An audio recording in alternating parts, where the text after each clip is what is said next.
안녕하세요. 평화의 집짓기입니다. 오늘은 세상의 평화를 만들어간 이야기를 들려주려 합니다. 평화의 집짓기 12가지 이야기. 첫 번째 이야기.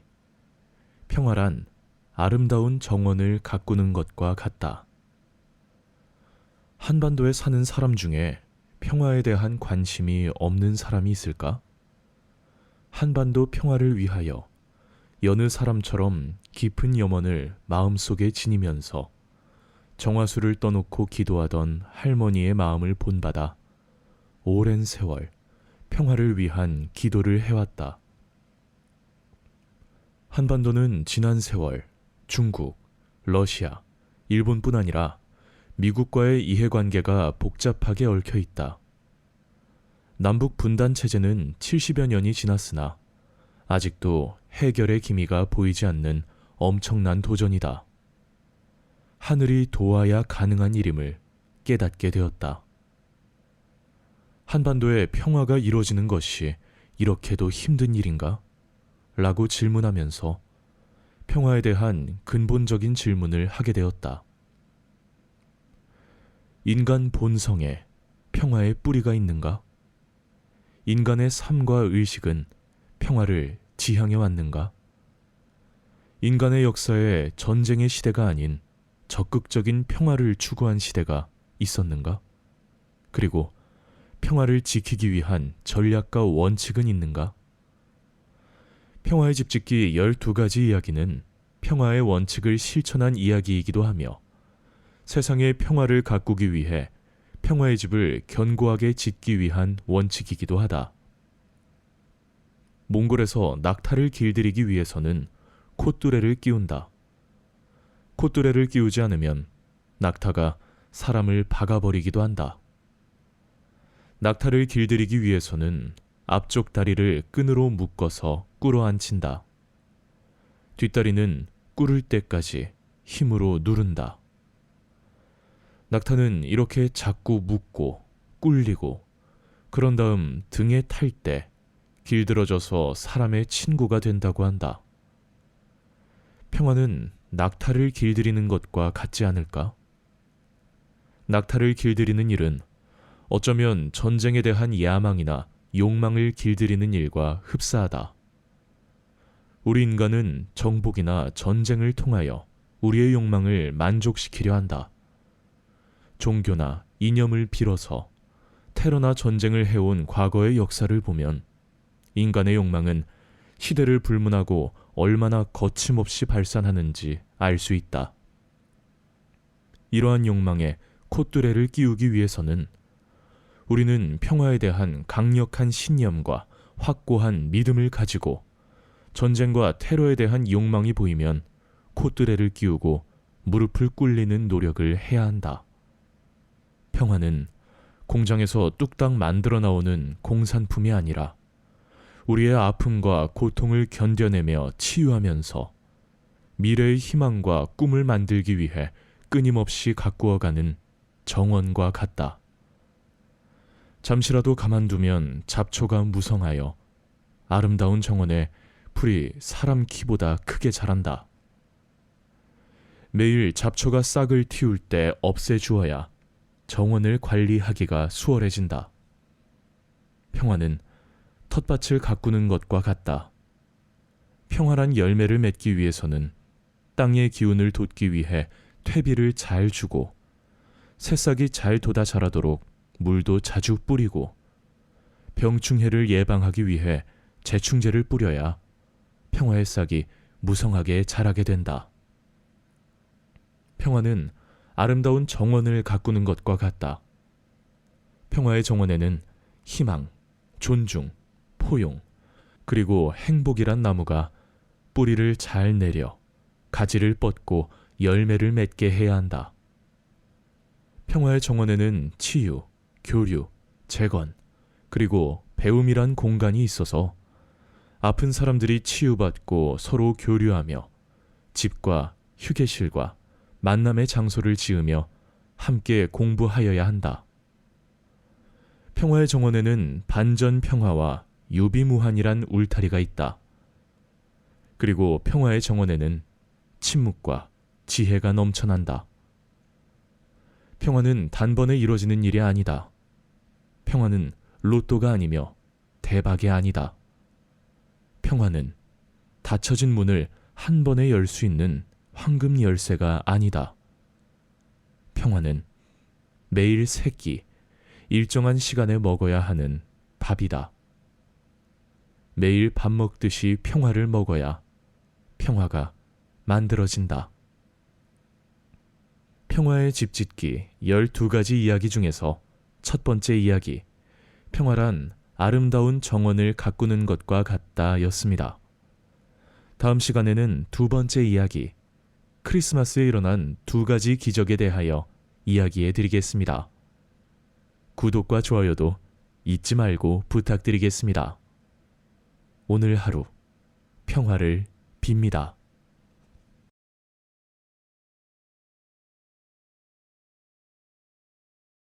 평화의 집짓기 12가지 이야기 두 번째 이야기, 크리스마스에 일어난 2가지 기적. 전 세계의 사람들은 성탄절에는 2000년 전에 태어난 예수님의 탄생을 기념한다. 예수님을 구세주로 믿는 사람은 천주교 미사나 개신교 예배에 참석하고, 신자가 아니어도 거리에서 울려 퍼지는 크리스마스 캐롤을 들으면서 크리스마스 축제를 즐긴다. 참혹한 전쟁 중에 크리스마스는 사람들에게 어떤 의미가 있을까? 전쟁터는 상대를 이기기 위해 서로 죽이고 죽는 곳이다.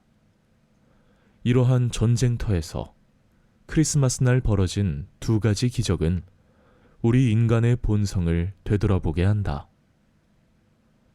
사라예보를 방문한 오스트리아 황태자 부부가 세르비아 민족주의자에게 암살당하면서 시작된 세계 1차 대전으로 수백만 명의 병사들이 전선으로 향하였고, 그중 약 100만 명의 전사가 1914년 크리스마스까지 사망하였다. 그러나 바로 1914년 크리스마스에 전장에서 새로운 하늘, 새로운 땅이 열렸다. 1914년 크리스마스 이브의 밤은 맑고 추웠으며 달빛은 환하게 영국군과 독일군의 참호 가운데를 비추었다. 영국의 최고 사령부는 적군이 크리스마스나 새해에 공격을 할 수 있으니 특별 경계를 하라고 전선에 메시지를 보냈다. 그날 저녁 7시에서 8시경, 영국군은 반대편 참호에 불빛이 하나씩 깜빡이는 것을 보고 있었다. 손전등과 횃불, 그리고 크리스마스 트리, 그리고 고요한 밤 거룩한 밤 캐럴이 건너편 독일군의 참호에서 울려 퍼지고 있었다. 영국군은 이에 뒤질세라 저 들밖의 한밤중에로 화답하면서 한참 동안 크리스마스 캐롤을 주고받다가 마침내 참 반가운 성도여를 합창하였다. 이튿날 가장 용감한 병사들이 참호에서 걸어나가 철조망을 지나 적군과 악수를 하고 남아있던 사람들을 손짓하여 불렀다. 그리고 축구 관중처럼 몰려들어 선물들을 교환하였다. 영국군은 초콜릿, 차, 푸딩을 제공하고 독일인은 시가, 소금에 절인 양배추, 슈넵스 술을 내놓았다. 그들은 친구들의 모임에 온 것처럼 서로 농담을 하면서 단체 사진을 찍고 축구 경기를 2차례나 벌였다. 영국인들은 그동안 고향에서 신문의 선전과 가짜 뉴스를 통해 독일인들은 총검으로 유아들을 찔러 죽이고 신부들을 교회 종에 매달고 다니는 야만족으로 알고 있었다. 독일인들 역시 영국에 대한 증오의 찬가를 암기하며 영국인들은 신앙심이 없어 심지어 크리스마스도 축하하지 않는다고 알고 있었다. 그런데 축구와 크리스마스로 불구대천의 적인 영국인과 독일인이 잠시 친구로 뭉친 것을 믿기지 않아 했다. 독일인이든 영국인이든 그저 평범한 사람들일 뿐이고 크리스마스는 함께 기뻐하며 축하한다는 것을 서로 알게 된 것은 전쟁터 참호 옆 크리스마스 날이었다. 오늘날 세계 각국에는 적에 대하여 가짜뉴스, 비난과 혐오가 극에 달하여 마치 나와는 다른 인간으로 생각하는 경향이 확대되었다. 극우와 극좌뿐 아니라 보수와 진보의 싸움도 가끔 이러한 모양새를 가지고 와 신문 방송뿐 아니라 블로그와 트위터 등 소셜미디어를 통해 온갖 거짓말과 악성 루머를 퍼뜨리며 확대 재생산을 함으로써 그 영향력은 상상할 수 없을 정도로 커지고 있다. 인간은 국적이나 종교, 피부, 빈부에 상관없이 기뻐하고 슬퍼하며 동정을 느끼고 분노를 하는 같은 사람일 뿐이다. 타고난 환경이나 교육 등으로 달라질 수 있으나 공통 분모가 너무나 많은 본성을 공유하고 있다. 두 번째 크리스마스의 기적은 한국전쟁 당시 유엔군이 북진하다가 중공군의 반격으로 후퇴하면서 민간인 10여만 명을 흥남부두를 통해 구출한 사건이다. 1950년 6월 25일 한국전쟁이 발생하면서 남한의 저항이 완전히 무너지자 미국의 국무장관 딘 에치스는 6월 26일 오후 홀로 미국 공군과 해군을 한국전쟁에 투입하는 중요한 결정을 입안하고 그날 저녁 백악관은 승인하였다. 초기에 북한군은 대구, 부산, 포항을 제외한 남한 지역을 다 점령하였지만 인천 상륙작전의 성공으로 전세가 역전되었다. 한국군과 유엔군은 38선을 넘어 북진하여 압록강 유역까지 진출했다. 하지만 이는 북한과 중국의 작전에 말려든 것임을 후에 깨닫게 되었다. 수십만 명을 앞세운 중공군의 개입으로 청천강 전투와 장진호 전투에서 전세가 밀리면서 동부전선을 맡은 한국군 제1군과 미 제10군단이 흥남부두와 성진을 통해 철수하였다. 이런 혼란 속에서 병력의 반 이상을 잃게 되었으며 수십만 명의 피난민들이 유엔군과 미군의 갑작스런 후퇴에 따라 남쪽으로 가다가 유엔군이 철수하는 흥남부두로 몰려들기 시작하였다. 유엔군은 1950년 12월 14일에서 24일까지 미국 제1해병사단을 시작으로 흥남부두에서 철수하기 시작하였다. 그 당시 김백일 한국군 군단장과 제10군단 현봉학 고문관이 미군 10군단장 에드워드 알몬드를 설득하여 북한을 탈출하고 싶어하던 피난민 10만 명을 탈출시키려 하였다. 민간 화물선, 메르디스 빅토리아호 등의 도움으로 어뢰가 가득 찬 흥남부두를 무사히 빠져나와 거제도로 무사히 탈출시켰다. 당시 트루만 대통령은 이 사건을 두고 자신이 가질 수 있는 가장 좋은 크리스마스 선물이라고 언급하였다. 이처럼 흥남부두의 탈출은 전쟁 중에 민간인 10만 명 이상의 피난민을 크리스마스에 탈출시킨 유례없는 크리스마스의 기적 이야기이다. 그리고 당시 1만 4천 명의 피난민을 수송하여 그들의 생명을 살리는 결정을 내린 민간 화물선 메르디스 빅토리아호의 레너드 라두 선장은 베네딕토 수도회의 수사가 되었고 메르디스 빅토리아호는 가장 많은 구조 활동을 한 배로 기네스북에 올랐다. 만약 민간 화물선 빅토리아호의 러너드 라두 선장이 배 안의 군수 물자가 아까워서 버리지 않았다면, 화물선에는 화물만 싣는다는 원칙을 고집했더라면 크리스마스의 기적은 일어나지 않았을 것이다. 화물선에 사람을 싣기로 결정했더라도 그저 적당한 숫자의 인원만 실었더라면 수천 명의 인원만 탈 수 있었을 것이다. 그리고 만일 상선이 흥남부두 인근에 깔려 있었던 수많은 어뢰 중 하나와 충돌하였더라면 그 결과는 너무나 명백하다. 이런 모든 가능성을 다 배제하고 라두 선장은 기꺼이 사람들을 태우기로 결정하고 화물선에 태울 수 있는 최대 인원 1만 4천 명 이상을 태우고 어뢰를 피하여 남하하여 크리스마스 날 거제도에 마침내 도착할 수 있었다. 평화의 집 짓기 12가지 이야기. 세 번째 이야기. 연민. 컴패션, 동정 연민은 컴, 함께 하다와 패션, 고통으로 어려움을 함께 나눈다는 의미이다. 박애주의자, 평화운동가, 그리고 NGO 활동가의 마음을 한마디로 표현한 단어이며 수행자나 종교 창시자의 근원적인 뿌리가 되는 감정이며 마음이기도 하다. 시다르타가 깨달음을 얻은 후 생로병사에 허덕이는 인간들을 연민의 정이 가득 찬 눈으로 그들을 구제하겠다는 마음이 들어 출가를 통해 수많은 사람들에게 가르침을 전하였고, 예수는 병들고 죄 지은 사람들을 연민의 눈으로 바라보며 그들의 고통과 병을 치유하며 하늘나라의 복음을 선포하였다.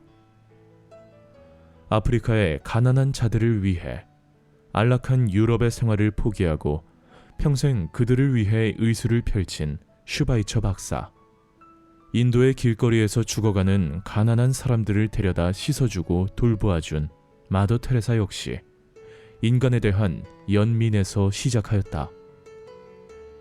2021년 부활절 아침, 7남매를 입양한 부부에 대한 기쁜 소식을 듣게 되었다. 사고로 부모를 잃고 고아가 된 7남매가 팸 윌리스, 게리 윌리스 부부에게 입양되어 행복한 삶을 살게 되었다는 뉴스이다. 캘리포니아에 사는 팸과 게리 부부는 2019년 1월 교통사고로 부모를 잃고 위탁기관에서 생활하고 있는 7남매의 사연을 접하고 입양을 고민하였다. 팸은 무어라 설명할 수 없는 감정에 휩싸였다. 아이들 엄마가 되어주어야겠다는 생각만 들었다고 밝혔다. 그녀는 남편에게 아이들의 사연을 들려주고 넌지시 입양 얘기를 꺼냈다. 반대하면 어쩌나 조마조마한 마음도 있었다. 이제 독립을 앞둔 막내 아들만 집을 나가면 부부에게는 은퇴할 일만 남아있었다. 그런데 보장된 노후의 자유로움을 포기하고 입양을 하자니, 그것도 1살에서 12살 난 7남매를 한꺼번에 키우자니 반대할 만도 했다. 하지만 남편은 망설임 없이 입양에 찬성했다. 아내는 남편이 미쳤다고 할 줄 알았다. 우리는 살면서 입양을 생각해 본 적이 없었다. 그런데 남편도 나와 같은 생각이었다라고 기뻐하였다. 이미 입양 문의가 쇄도한 상황이었지만 까다로운 심사 끝에 부부는 7남매의 위탁 양육을 도맡았다. 그 덕에 뿔뿔이 흩어져 입양될 처지였던 7남매도 헤어지지 않고 한 집에서 생활할 수 있게 되었다. 이 과정에서 7남매의 불우한 성장 과정을 알게 된 부부는 입양 결심을 더욱 굳혔다. 7남매는 그동안 약물 중독 부모와 노숙인 캠프를 전전하며 먹을 것이 없어 늘 배고픔에 허덕이며 살았다. 부모가 교통사고로 사망한 이후에는 트라우마까지 생겨 입양한 부모에게 쉽사리 마음을 열지 못했다. 위탁 양육 첫 6개월은 그야말로 악몽의 연속이었다. 아이들은 잠을 제대로 자지 못했고 늘 악몽에 시달렸다. 아내는 어느 날 밤에는 아이 하나가 우리 침실로 뛰어들어와 나쁜 꿈을 꾸었다고 했다. 그러면서 우리가 있는지 없는지 확인하러 왔다고 하더라. 아무데도 가지 않을 거라고 아이를 안심시켰다고 말했다. 그녀는 아이들은 우리의 진심을 믿지 못했다. 어쩌면 우리도 친부모처럼 금방 떠날 것으로 생각하는 것 같았다. 인생에서 한꺼번에 많은 것을 잃게 되면 그럴 수 있다. 뭐든 믿기 어려웠을 것이라면서 아이들에게는 그저 오랫동안 옆에 있어줄 부모가 필요했다고 설명했다. 부부는 아이들을 안정시키려 다방면으로 노력했다. 다행히 시간이 흐를수록 아이들은 점차 안정을 되찾았고 위탁 양육 1년여 만에 정식으로 부부와 한 가족을 이뤘다. 15살에서 4살에 이르는 7남매 환영식에는 부부의 친자녀 5남매도 참석했다. 부부는 7남매에게는 이제 두 번째 부모가 생겼다. 우리도 7남매 덕분에 두 번째 인생을 시작하게 되었다. 모두에게 찾아온 두 번째 기회에 감사한다며 앞으로의 삶에 대한 기대를 드러냈다. 어릴 적 부모를 잃은 고아들을 보살펴주는 마음씨 따뜻한 이웃과 양부모는 세상에 비치지 않을까? 아이들이 뿔뿔이 헤어진다면 그것보다 더 슬픈 일이 어디 있을까? 정치적인 불안정과 전쟁 등으로 가족이 파괴되고 어린아이들이 갈 곳이 없이 방황하는 모습은 우리를 슬프게 한다. 가족의 비극을 방지하는 것이 우리가 주변에서 할 수 있는 평화를 가꾸는 일이 아닐까? 우리가 연민의 정을 갖고 가르쳤던 석가모니, 예수의 마음을 조금이라도 더 이해하고 이웃을 연민의 눈으로 보면서 함께 살아가야 할 대상으로 본다면, 그리고 이를 실천하였던 슈바이처 박사나 마더 테레사를 조금만이라도 본받을 수 있다면 이 세상은 더 행복하고 평화롭게 되지 않을까? 평화의 집짓기 12가지 이야기 중에서 세 번째 이야기, 연민에 대하여 이야기했습니다. 다음 시간에는 네 번째 이야기, 공감에 대하여 이야기해 드리겠습니다. 구독과 좋아요도 잊지 말고 부탁드리겠습니다. 오늘 하루 연민의 정을 조금 더 갖도록 하면 좋겠습니다.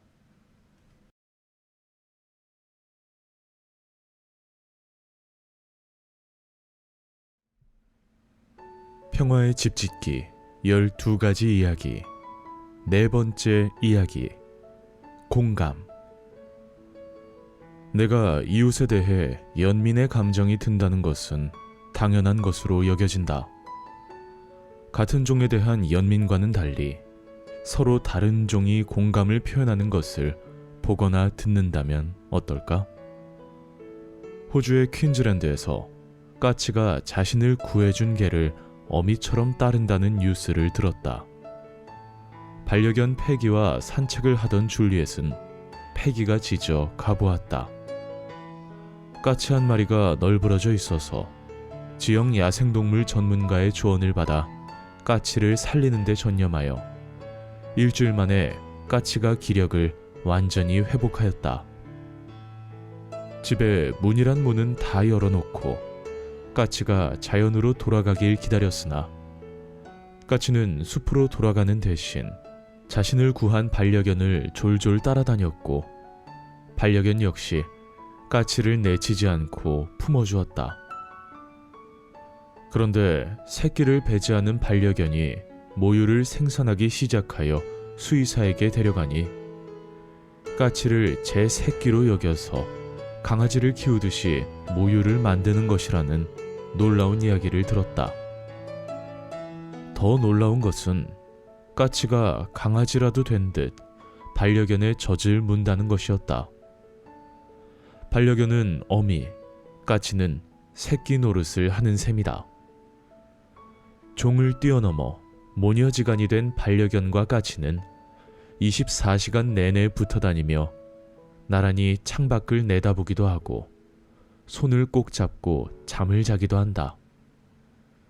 줄리엣은 그들만의 언어가 있는 것 같다. 분명 모녀 간의 유대감이라며 놀라움을 감추지 못했다고 한다.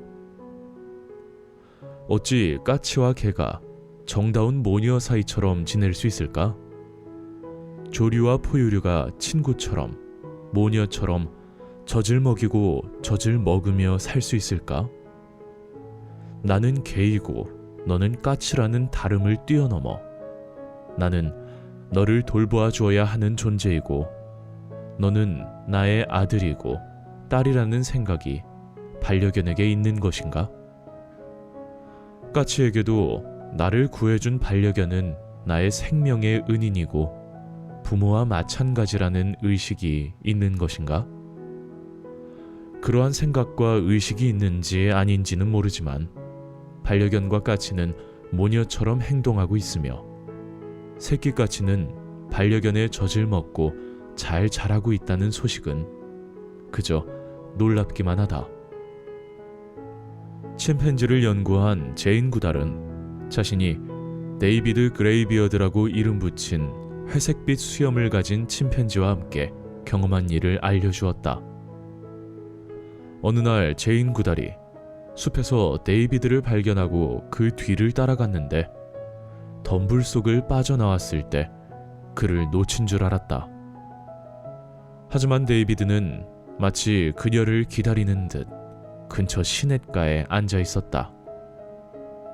제인은 조금 거리를 두고 옆에 앉아 데이비드의 눈을 들여다보았는데 그 눈에서 침착하고 자신 있는 성격이 느껴졌다. 마침 데이비드와 제인이 앉은 자리에 잘 익은 야자 열매 하나가 떨어져 있어 그것을 주워 손에 들고 데이비드에게 주려고 팔을 뻗었다. 그러자 데이비드는 관심 없다는 듯 고개를 돌려 제인은 손을 가까이 가져가며 한 번 더 권했다. 그러자 데이비드는 고개를 돌려 열매를 보았다가 제인을 한 번 쳐다보고는 자기 손으로 그 손에 있는 열매를 슬쩍 쳐서 떨어뜨리고 대신 제인의 손을 힘있게 그러나 부드럽게 쥐었다. 마치 열매는 원치 않지만 그걸 준 마음은 알고 받아들였다는 듯 말이다. 제인은 그 순간의 느낌을 다음과 같이 말한다. 내 손을 부드럽게 잡은 데이비드의 손가락에서 느껴지는 촉감은 지성이 아닌 더 원시적인 감정을 통하여 이야기하는 것 같았다. 그 몇 초 동안은 인간과 침팬지가 따로 진화해온 그 장구한 시간의 장벽이 무너지는 듯했다. 침팬지와 인간이 서로 다른 세계에서 존재했지만 두 종이 서로의 마음을 완벽하게 전달하고 이해하는 순간 인간은 침팬지뿐 아니라 다른 모든 동물과 식물, 태양, 달, 또 다른 우주 안의 생명과 하나라는 깨달음으로 연결이 된다.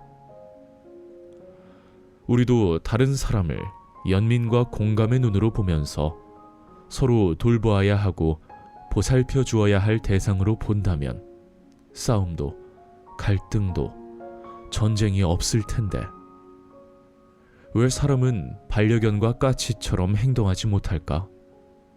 종이 다른 침팬지와도 공감할 수 있는데 말이다. 이는 내가 먼저 손을 내밀지 못한 탓이 아닐까? 인간을 인간답게 대하면 인간이 되고 짐승처럼 대하면 짐승처럼 된다는 말이 떠오른다. 평화의 집짓기 12가지 이야기에서 네 번째 이야기, 공감에 대하여 이야기해드렸습니다. 다음 시간에는 다섯 번째 이야기, DMZ를 건넌 소떼의 기적에 대하여 이야기해드리겠습니다. 구독과 좋아요도 잊지 말고 부탁드리겠습니다. 오늘 하루를 공감의 눈으로 세상을 쳐다보면 더 행복해지지 않을까요? 평화의 집짓기 12가지 이야기 다섯 번째 이야기 DMZ를 건넌 소떼의 기적. 어린 시절 한국전쟁이 발생한 6월 25일쯤이 되면 학교에서 그림 대회를 개최한 기억이 난다. 한반도 지도의 북쪽에는 사람들 모두 뿔이 달린 무서운 괴수나 괴물로 묘사되거나 흉악한 사람으로 그려지고 남쪽에는 선량한 사람들로 그려지는 그림들이 교실마다 걸려 있었고 가장 자극적이고 대조적인 그림이 표창을 받곤 했다. 어린아이들의 머릿속에는 북쪽 사람들은 인간이기보다는 뿔이 달린 나쁜 사람이라는 이미지가 박혔다. 어른이 되어서도 이런 이미지는 강화되었다.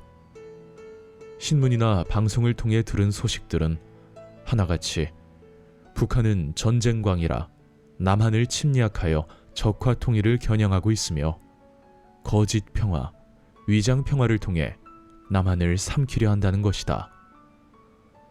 남한은 이에 대비하여 공산주의를 물리치기 위하여 자나깨나 주변에 간첩이 있는지 살펴보고 북한의 주장에 동조하거나 정부의 방침을 따르지 않는 빨갱이를 속출하여야 살 수 있다는 것이다. 이러한 분위기로 남북 간의 교류는 상상조차 할 수 없었다. 1998년 6월 16일 철벽같이 닫혔던 DMZ가 소때로 인해 활짝 열리는 기적이 일어났다. 현대그룹 정주영 회장이 소 1,000마리를 끌고 판문점을 넘어 북한을 방문함으로써 남북교류의 문을 활짝 열었다. 정 회장은 17살 때 선친입한 속값을 갖고 남한으로 도망쳐와서 현대그룹의 총수가 되었고 그 대가를 고향인 북한에 갚기 위해 10여 년 전부터 서산 농장에 소를 키워왔던 것이다. 프랑스의 철학자 기소르망은 정 회장의 소떼 방문을 20세기 최후의 가장 아름답고 충격적인 전위예술이다 라고 감탄하였다. 남북관계는 급물살을 탔다.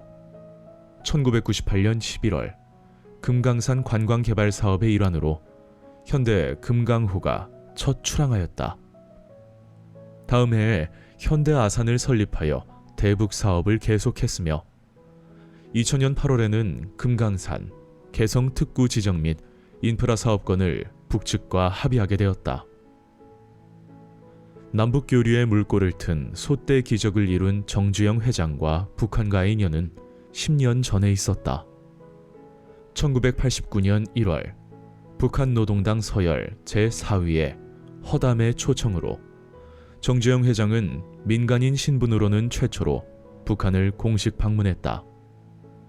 김일성 주석을 만나 금강산 개발 사업은 민족의 사업이며 금강산 개발로 평화를 사랑하고 풍요로운 사회를 사랑하는 전 세계인들에게 크게 이바지할 수 있다는 말로 북한 당국자들을 설득해 갔다. 2002년 9월에는 경의선, 동해선 철도 및 도로 연결 사업을 착공했다. 11월에 현대 아산은 금강산 관광 및 개성공단 조성 사업을 할 수 있었다. 2003년 8월에는 금강산 육로 관광이 시작되어 2005년 6월 금강산 관광객 100만 명을 돌파하였고 8월 개성관광 시범 관광을 시작하였다. 2003년 10월 평양 류경 정주영 체육관을 완공해 남쪽의 유명한 가수들과 예술인들이 평양의 류경 정주영 체육관에서 공연함으로써 남북의 문화 교류에도 이바지하였다. 오늘날 뉴스는 좋은 소식보다 충격적인 범죄나 테러, 전쟁 소식이 대부분이다. 스스로 목숨을 끊는 뉴스가 비일비재하다. 삶에 비관하기 때문이거나 자신의 범죄 행위를 스스로 용서할 수 없기 때문이다. 미래에 희망이 없기 때문이다. 스스로 생각할 때 희망을 볼 수 없고 세상사를 돌아봐도 도저히 희망이 보이지 않을 경우 지구별에 온 여행을 강제로 멈춰버리고 지구별을 떠나버린다. 세상을 살면서 우리가 믿는 대로 일이 일어난다는 플라시보 효과를 그대로 믿는다면 우리는 희망을 가질 수 있다. 희망을 가지면 다른 길이 보이기 때문이다. 서로 죽이고 죽는 참혹한 전쟁터에서 크리스마스에 함께 노래를 부르고 나누어 먹을 수 있다는 것은 서로 영원한 적이 아니고 친구가 될 수 있다는 신호이다.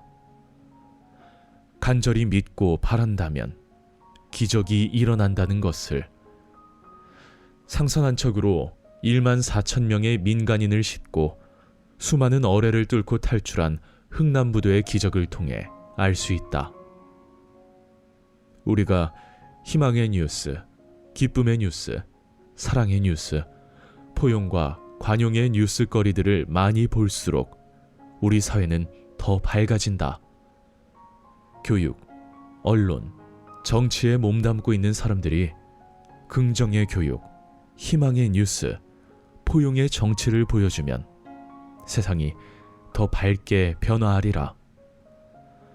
나부터 좋은 소식, 기쁜 소식, 행복한 소식, 평화의 소식을 전파하여 평화의 메신저가 되면 좋겠다.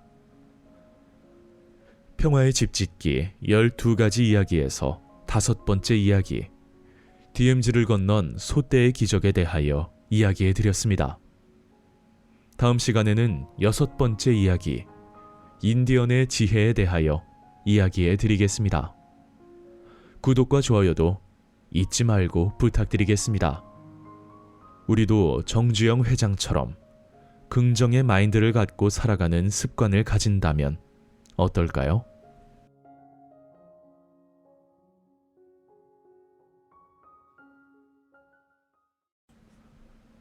평화의 집짓기 12가지 이야기 6번째 이야기, 인디언의 지혜. 인디언에 대한 이야기를 듣게 되면 동양인의 얼굴을 한 인디언의 삶이 남의 이야기가 아닌 것처럼 여겨진다. 인디언들이 서부 개척 시대에 학살을 당하여 수백만, 수천만 명이 죽어갔고, 살아남은 인디언들은 자그마한 인디언 보호구역으로 쫓겨나서 자유를 박탈당한 생활을 한다. 희망도 잃은 채 술과 마약에 의지하여 불행한 삶을 살고 있다는 얘기는 마치 같은 동족이 그러한 삶을 사는 것처럼 애절한 감정을 일으켰다. 아메리칸 인디언에 대한 연구가 진행되면서 이들이 수천 년 전 동이족들이, 그리고 천년 전 고구려 멸망 후에 유민들이 알류시안 열도를 통하여 아메리카 대륙으로 건너가 아파치족과 나바호족 등의 중부와 중남부 아메리카 인디언 문명을 일구었다는 이야기는 내 마음을 더 짠하게 했다. 실제로 이들의 모습은 100여 년 전 우리 선조들의 모습과 똑같고, 윷놀이, 실끝놀이 등 인디언의 전통놀이가 우리 민족의 민속놀이와 흡사하며 곰을 숭상하는 부족도 있어서 오래전에 같은 뿌리에서 나와 이러한 문화를 공유한 것으로 여겨진다. 서부 영화에 보는 인디언은 백인들을 공격하고 죽이는 잔인한 야만족으로 묘사되고 있지만, 실제로 인디언은 매우 백인들에게 우호적이고 평화로운 부족이었다. 미국 동부에 거주한 인디언들은 청교도들이 아메리카 대륙에 도착하자 옥수수와 고기 등 먹을 것을 가져다 주었고 그들의 땅에 살게 하였다. 조지 워싱턴을 비롯한 수많은 백인들은 인디언과 수많은 평화 협정을 맺었지만 지키지 않았다. 인디언들을 아메리카 동부에서 중부로 몰아내고 인디언을 살육하는 등 잔인한 행동을 저질렀다. 왜곡된 서부 영화를 통하여 자신들의 범죄를 감추고 인디언을 야만인으로 매도하였다. 아메리카 원주민들이 미개 상태에 머물고 있다는 것은 지나치게 서구적인 잣대는 아닌가 생각된다.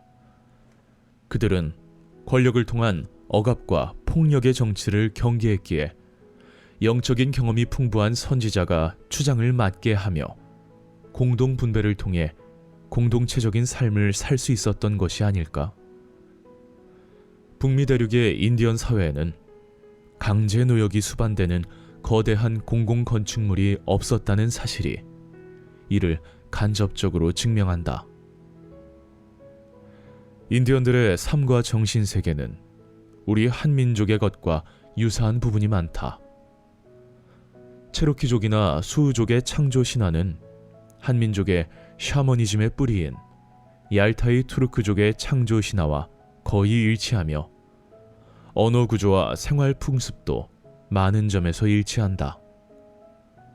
아메리카 인디언들의 가르침은 모든 생명을 공경하라, 자연을 가까이 하라, 조용히 혼자만의 시간을 가지라, 물질로부터 자유롭게 되라, 그리고 일상의 모든 행위를 신성한 의례로 만들라는 것으로 요약된다. 인디언의 가르침은 아이를 가진 엄마의 태교에서부터 시작하는데, 우리 조상도 강조하는 태교를 인디언 어머니들은 영혼의 관점에서 하고 있었다. 아이들이 태어난 후 침묵, 사랑, 경외감을 숲속의 나무들과 밤하늘의 별들을 통해 가르쳤으며, 성장하면서 자비심, 용기, 순결의 덕을 가르쳤다.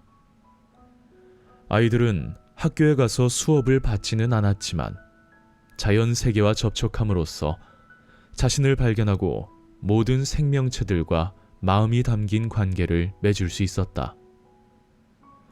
미국에서 시작된 스카우트 활동에 아메리카 원주민의 자연 체험 활동이 강조된 것이 놀랍지만 당연하다. 이러한 과정을 통하여 아이들은 때가 되면 스스로 기도하는 자세를 배우고 절대의 힘에 대해 존경심을 갖고 모든 살아있는 존재들이 피를 나눈 형제이고 자매라고 느꼈다. 사내 아이가 자라 어른이 되면 성년식을 위해 단식하고 기도하며 자신의 소명을 찾는 과정을 거치며, 여자아이의 경우 여성과 어머니 대지에 대한 무한한 통찰과 생명력에 대한 찬미를 바탕으로 한 노래와 춤, 음식이 깃들어진 축제를 통해 일상적인 삶 속에서 가르침이 전수된다. 인디언의 생애 최초의 종교적 수행은 함베데이, 문자 그대로 신비한 체험이라는 뜻으로 금식 수련 혹은 자신 안에 신을 체험하는 일로 풀이된다. 인디언 아이는 땀 천막이라는 정화의 천막에서 뜨거운 수증기로 자신의 몸을 정화하고 모든 인간적인 욕구나 육체적인 욕망을 멀리한 채 그 지역에서 가장 높은 산 꼭대기로 혼자 올라간다. 해가 뜨고 해가 지는 장엄한 시간에 산 꼭대기에 서서 드넓은 대지를 내려다보며 위대한 신비와 마주하면서 하루, 이틀 혹은 며칠씩 절대 고요 속에서 신에게 바치는 노래를 부르면서 환희의 체험을 하고 존재의 최고 행복과 근원이 되는 생명력을 발견한다. 이러한 과정은 오늘날 수많은 종교에서 홀로 산속이나 사막에서 수련하거나 기도하는 수도자의 모습을 연상케 하는데, 아메리카 원주민들은 아이들이 때가 되면 이렇게 홀로 수련하게 함으로써 침묵과 명상을 체험하고 자연을 통한 정령, 곧 신에 대한 경외함을 체득하게 한다. 평화는 침묵과 명상, 기도와 수련을 통해 이뤄진다는 것을 인디언들의 수행을 통하여 알려준다. 평화의 집짓기 12가지 이야기에서 6번째 이야기, 인디언의 지혜에 대하여 이야기해 드렸습니다. 다음 시간에는 7번째 이야기, 인디언의 평화에 대한 사랑에 대하여 이야기해 드리겠습니다. 구독과 좋아요도 잊지 말고 부탁드리겠습니다. 오늘은 침묵과 명상을 경험하는 하루가 되면 좋겠습니다.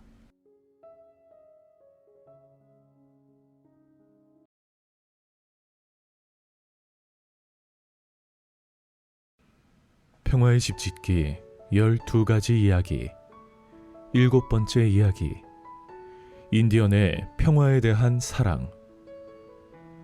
우리에게 인디언은 서부 영화에 나오는 난폭하고 잔인한 이미지만을 기억하고 있다. 하지만 인디언에 대한 서구인들의 기록을 보면 그들이 삶에 대해 얼마나 감사하고 평화를 사랑하는 민족인지 잘 알 수 있다. 아침에 눈을 뜨면 아침 햇살에 감사하라. 살아있음과 건강함에 감사하라. 먹을 음식이 있음에 감사하고 삶의 기쁨에 감사하라. 가끔 감사할 것이 없을 때는 자신에게 잘못이 있음을 확실히 인식하고 쉬어라. 모도크족의 킨트 푸에시가 남긴 말이다. 세상사의 바쁨과 소음 속에서 사람들은 가끔은 높은 산에 올라가서 자연 속의 침묵을 통하여 지혜를 얻으려고 한다. 인디언들은 침묵을 매우 중요시하여 아무것도 보이지 않는 곳에서 주의 깊게 보는 법과 아무 소리도 들리지 않는 고요한 상태에서 듣는 법을 배운다. 수우족 출신의 오히예사는 침묵에 대해 이렇게 말한다. 우리는 완전한 균형의 증거인 침묵의 힘을 깊이 신뢰한다. 침묵은 몸과 마음과 영혼의 절대적인 균형이다. 어떤 상황에서도 평온함을 유지하고 흔들리지 않을 수 있는 사람. 나뭇잎 하나 흔들리지 않는 고요함을 유지할 수 있는 사람. 햇빛이 비치는 수면 위에 잔물결 하나 일지 않는 평온함을 유지할 수 있는 사람. 그렇게 지식에 물들지 않고 평상심을 유지할 수 있는 지혜로운 자의 마음을 갖는 것을 우리는 이상적인 삶의 태도로 여긴다. 만일 당신이 침묵이 무엇이냐 라고 묻는다면 우리는 이렇게 대답할 것이다. 그것은 위대한 신령이다. 신성한 침묵은 신의 목소리이다 라고. 만일 당신이 침묵의 열매가 무엇이냐 라고 묻는다면 우리는 대답할 것이다. 나 자신을 다스림, 진실된 용기 또는 인내, 참을성, 위험, 그리고 존경심과 같은 것들이다. 침묵은 인격의 초석이다. 인디언의 문화와 인권, 평화를 위해 일한 사람으로 존 모호크를 들 수 있다. 그는 호데노소니 연맹의 추장으로서 평생 미국 인디언 민족운동을 이끈 작가, 가수, 언론인, 역사가, 교육자, 그리고 국제분쟁 조정자이자 인디언 전통문화 연구자이다. 존 모호크는 1945년 뉴욕주 세네카족 인디언 거류지에서 태어났으며 1977년에 호데노소니의 발전을 위해 인디언 법률 지원센터를 창립하였다. 1978년에는 스위스 제네바에서 열린 국제 선주민 회의에 호데노소니 대표로 참석해 인디언의 순환사와 함께 미국 연방 헌법의 모델이자 평화적인 국제연합의 원조인 호데노소니 역사에 대해 설명했다. 1980년에는 미국과 이란의 위기 해소를 위한 위원회에 참가해 테헤란에서 평화 교섭을 했다.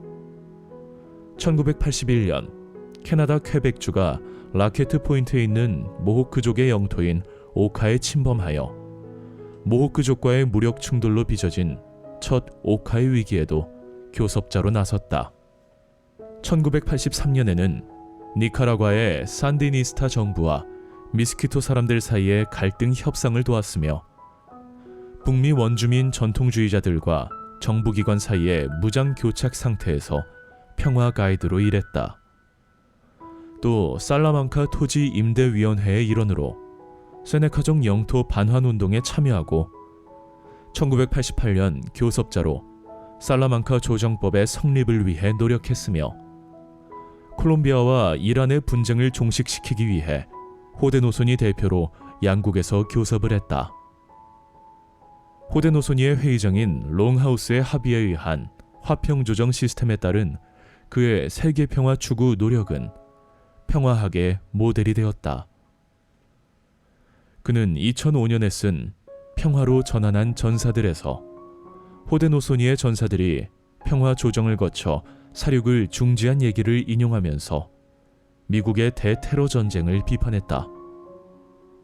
당신은 적이 인간이라는 것을 인정해야만 적과 평화를 이룰 힘이 있다.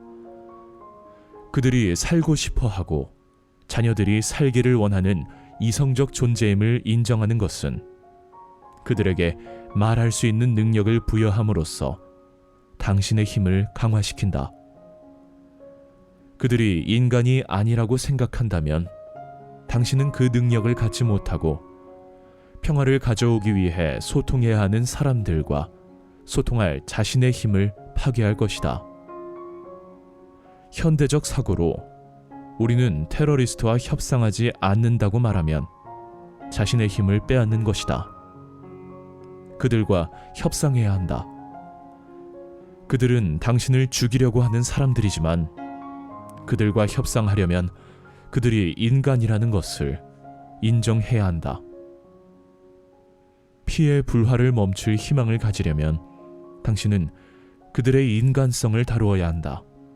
따라서 처음부터 끝까지 협상은 모든 면에서 사람들이 손실을 입었고 그들의 손실이 충격적이라는 사실을 인정하는 것에서 시작한다. 세상의 강자들과 강대국은 자신들만이 선이고 자신의 의견에 반대하는 적이나 국가는 인간이 아니라 악의 축이라는 극도의 오만과 편견에 빠지곤 한다. 그 결과 인간으로서는 해서는 안 될 범죄 행위를 저지르고도 철저하게 은폐하면서 자신만은 선한 행동을 하는 위대한 사람, 위대한 국가임을 온갖 방법으로 선전한다. 2차 세계대전 당시에 독일이나 일본이 그러하였고 오늘날 강대국인 미국이나 중국, 러시아 등도 이러한 궤도를 걸어가고 있다. 진정한 평화는 자신의 의견을 반대하는 사람과 국가를 존중할 때 시작될 수 있다. 우리가 누구이든 서로 인간임을 인정할 때 평화가 시작된다. 평화의 집짓기 12가지 이야기에서 7번째 이야기, 인디언의 평화에 대한 사랑에 대하여 이야기해드렸습니다. 다음 시간에는 8번째 이야기, 포용에 대하여 이야기해드리겠습니다. 구독과 좋아요도 잊지 말고 부탁드리겠습니다. 잠시 내가 미워하는 사람도 다 같은 사람임을 인정하는 시간을 가지면 좋겠습니다.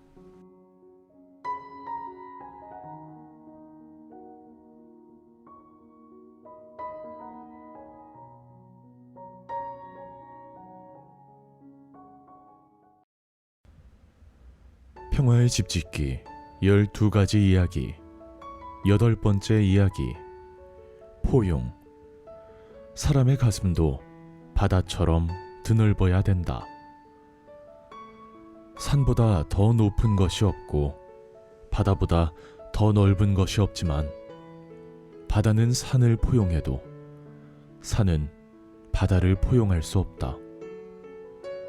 사람의 가슴도 바다처럼 드넓어야지 오로지 높은 것만을 추구해서는 안 된다. 정조대왕의 말씀입니다. 조선시대 명재상인 황희정승이 일을 마치고 돌아오다가 서로 다투는 어린 두 종과 마주치게 되었다. 민망해진 어린 두 종 중 하나가 자초지종을 얘기하며 상대방이 잘못하여 그리 되었다고 말하자 그래, 네 말이 옳구나 하고 다독거려 주었다. 그런데 다른 종은 주인이 상대방 편을 드는 줄 알고 변명하니 그래, 네 말도 옳구나 하고 타일러 보냈다고 한다. 방 안에서 이를 지켜보고 있던 황희정승의 아내가 아니 대감께서는 이놈도 옳다 저놈도 옳다 하시니 어찌 그러십니까? 옳고 그름을 확실히 밝혀주셔야 되지 않겠습니까? 한나라의 정승께서 그리도 사리가 분명치 않으시면 어떻게 합니까? 하고 말했더니 황희정승은 맞소, 부인 말씀도 참으로 맞소 하고 대답하여 그만 부인도 어이가 없어 웃고 말았다고 하는 이야기가 전해온다. 황희정승처럼 이 사람도 옳고 저 사람도 옳고 또 이를 책망하는 아내도 옳게 보는 태도는 지나치게 한쪽 의견만을 옳게 생각하고 상대방의 의견은 악으로 불신하는 오늘날, 우리 모두에게 요구되는 덕이 아닐까 생각된다. 왼쪽도 품고 오른쪽도 품으며 양쪽을 모두 품는 포용의 정신이야말로 우리 안에 있는 뿌리 깊은 편견을 깨치고 상대의 관점을 역지사지의 마음으로 수용함으로써 차별적이고 억압적인 세상을 따뜻하고 자유로운 세상으로 거듭날 수 있게 만들지 않을까? 나 스스로 물음을 던져본다. 나는 사고가 자유로운 인간인가? 나만의 편견과 아집에 사로잡혀 있지 않은가? 나 자신을 향한 시선에서 가까운 가족을 보는 시각, 친구와 지인을 대하는 마음가짐에서 경제적인 잣대나 정치적인 지향, 종교에 따라 가까이함을 달리하고 있지 않은가? 함께하는 사람들과의 사귐에서도 일정한 잣대를 갖고 대우하지 않는가? 소통과 대화는 하되 반대할 것은 반대하고 찬성할 것은 찬성하고 있는가? 내가 미리 판단하고 단정하기보다 만나서 얘기를 하고 인정할 것은 인정하고 아닌 것은 아니라고 말하는가? 내가 먼저 내 안에 색안경을 없앨 때 다른 사람을 공평하게 대할 수 있고, 그러할 때 너와 나는 생각의 차이, 이념의 차이, 종교의 차이, 국적의 차이를 넘어서 친구가 될 수 있으리라. 내 편과 너의 편을 가르지 않고 보수와 진보를 모두 껴안을 수 있을 때 한쪽만의 고집과 자만심에 가득 찬 모습에서 양날개를 단 포용의 단계로 올라가지 않을까? 평화의 집짓기 12가지 이야기에서 8번째 이야기, 포용에 대하여 이야기해드렸습니다.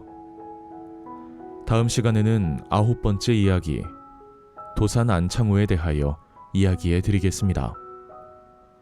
구독과 좋아요도 잊지 말고 부탁드리겠습니다.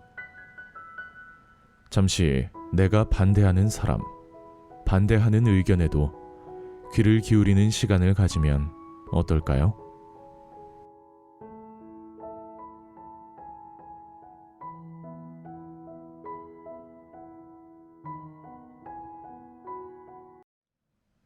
안녕하세요. 평화의 집짓기입니다. 오늘은 세상의 평화를 만들어간 이야기를 들려주려 합니다. 평화의 집짓기 12가지 이야기, 첫 번째 이야기. 평화란 아름다운 정원을 가꾸는 것과 같다. 한반도에 사는 사람 중에 평화에 대한 관심이 없는 사람이 있을까? 한반도 평화를 위하여 여느 사람처럼 깊은 염원을 마음속에 지니면서 정화수를 떠놓고 기도하던 할머니의 마음을 본받아 오랜 세월 평화를 위한 기도를 해왔다. 한반도는 지난 세월 중국, 러시아, 일본뿐 아니라 미국과의 이해관계가 복잡하게 얽혀 있다. 남북 분단 체제는 70여 년이 지났으나 아직도 해결의 기미가 보이지 않는 엄청난 도전이다. 하늘이 도와야 가능한 일임을 깨닫게 되었다. 한반도의 평화가 이루어지는 것이 이렇게도 힘든 일인가? 라고 질문하면서 평화에 대한 근본적인 질문을 하게 되었다. 인간 본성에 평화의 뿌리가 있는가? 인간의 삶과 의식은 평화를 지향해 왔는가? 인간의 역사에 전쟁의 시대가 아닌 적극적인 평화를 추구한 시대가 있었는가? 그리고 평화를 지키기 위한 전략과 원칙은 있는가? 평화의 집짓기 12가지 이야기는 평화의 원칙을 실천한 이야기이기도 하며 세상의 평화를 가꾸기 위해 평화의 집을 견고하게 짓기 위한 원칙이기도 하다. 몽골에서 낙타를 길들이기 위해서는 콧뚜레를 끼운다. 콧뚜레를 끼우지 않으면 낙타가 사람을 박아버리기도 한다. 낙타를 길들이기 위해서는 앞쪽 다리를 끈으로 묶어서 꿇어앉힌다. 뒷다리는 꿇을 때까지 힘으로 누른다. 낙타는 이렇게 자꾸 묶고 꿀리고 그런 다음 등에 탈 때 길들어져서 사람의 친구가 된다고 한다. 평화는 낙타를 길들이는 것과 같지 않을까? 낙타를 길들이는 일은 어쩌면 전쟁에 대한 야망이나 욕망을 길들이는 일과 흡사하다. 우리 인간은 정복이나 전쟁을 통하여 우리의 욕망을 만족시키려 한다. 종교나 이념을 빌어서 테러나 전쟁을 해온 과거의 역사를 보면 인간의 욕망은 시대를 불문하고 얼마나 거침없이 발산하는지 알 수 있다. 이러한 욕망에 콧뚜레를 끼우기 위해서는 우리는 평화에 대한 강력한 신념과 확고한 믿음을 가지고 전쟁과 테러에 대한 욕망이 보이면 콧뚜레를 끼우고 무릎을 꿇리는 노력을 해야 한다.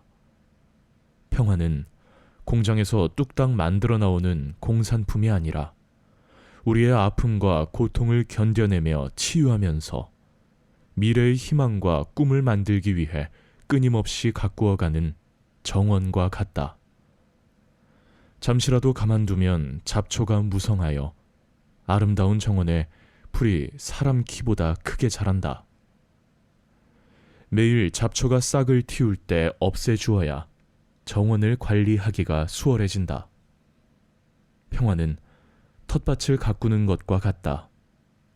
평화란 열매를 맺기 위해서는 땅의 기운을 돋기 위해 퇴비를 잘 주고 새싹이 잘 돋아 자라도록 물도 자주 뿌리고 병충해를 예방하기 위해 제충제를 뿌려야 평화의 싹이 무성하게 자라게 된다.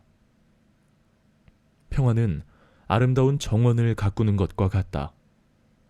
평화의 정원에는 희망, 존중, 포용, 그리고 행복이란 나무가 뿌리를 잘 내려 가지를 뻗고 열매를 맺게 해야 한다.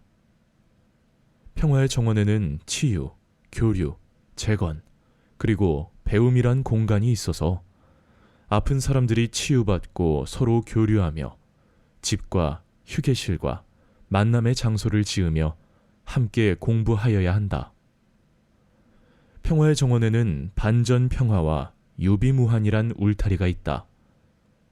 그리고 평화의 정원에는 침묵과 지혜가 넘쳐난다. 평화는 단번에 이루어지는 일이 아니다. 평화는 로또가 아니며 대박이 아니다. 평화는 닫혀진 문을 한 번에 열 수 있는 황금 열쇠가 아니다. 평화는 매일 세 끼 일정한 시간에 먹어야 하는 밥이다. 매일 밥 먹듯이 평화를 먹어야 평화가 만들어진다.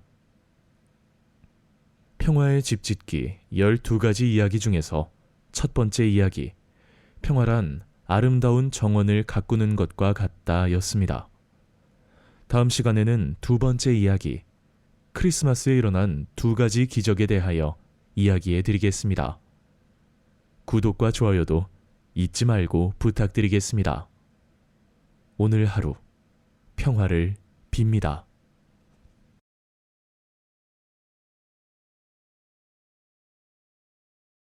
평화의 집 짓기 12가지 이야기 두 번째 이야기, 크리스마스에 일어난 2가지 기적. 전 세계의 사람들은 성탄절에는 2000년 전에 태어난 예수님의 탄생을 기념한다. 예수님을 구세주로 믿는 사람은 천주교 미사나 개신교 예배에 참석하고 신자가 아니어도 거리에서 울려 퍼지는 크리스마스 캐롤을 들으면서 크리스마스 축제를 즐긴다. 참혹한 전쟁 중에 크리스마스는 사람들에게 어떤 의미가 있을까? 전쟁터는 상대를 이기기 위해 서로 죽이고 죽는 곳이다. 이러한 전쟁터에서 크리스마스 날 벌어진 2가지 기적은 우리 인간의 본성을 되돌아보게 한다. 사라예보를 방문한 오스트리아 황태자 부부가 세르비아 민족주의자에게 암살당하면서 시작된 세계 1차 대전으로 수백만 명의 병사들이 전선으로 향하였고, 그중 약 100만 명의 전사가 1914년 크리스마스까지 사망하였다. 그러나 바로 1914년 크리스마스에 전장에서 새로운 하늘, 새로운 땅이 열렸다. 1914년 크리스마스 이브의 밤은 맑고 추웠으며 달빛은 환하게 영국군과 독일군의 참호 가운데를 비추었다. 영국의 최고 사령부는 적군이 크리스마스나 새해에 공격을 할 수 있으니 특별 경계를 하라고 전선에 메시지를 보냈다. 그날 저녁 7시에서 8시경 영국군은 반대편 참호에 불빛이 하나씩 깜빡이는 것을 보고 있었다. 손전등과 횃불, 그리고 크리스마스 트리, 그리고 고요한 밤 거룩한 밤 캐럴이 건너편 독일군의 참호에서 울려 퍼지고 있었다. 영국군은 이에 뒤질세라 저 들밖의 한밤중에로 화답하면서 한참 동안 크리스마스 캐롤을 주고받다가 마침내 참 반가운 성도여를 합창하였다. 이튿날 가장 용감한 병사들이 참호에서 걸어나가 철조망을 지나 적군과 악수를 하고 남아있던 사람들을 손짓하여 불렀다. 그리고 축구 관중처럼 몰려들어 선물들을 교환하였다. 영국군은 초콜릿, 차, 푸딩을 제공하고 독일인은 시가, 소금에 절인 양배추, 슈넵스 술을 내놓았다. 그들은 친구들의 모임에 온 것처럼 서로 농담을 하면서 단체 사진을 찍고 축구 경기를 2차례나 벌였다.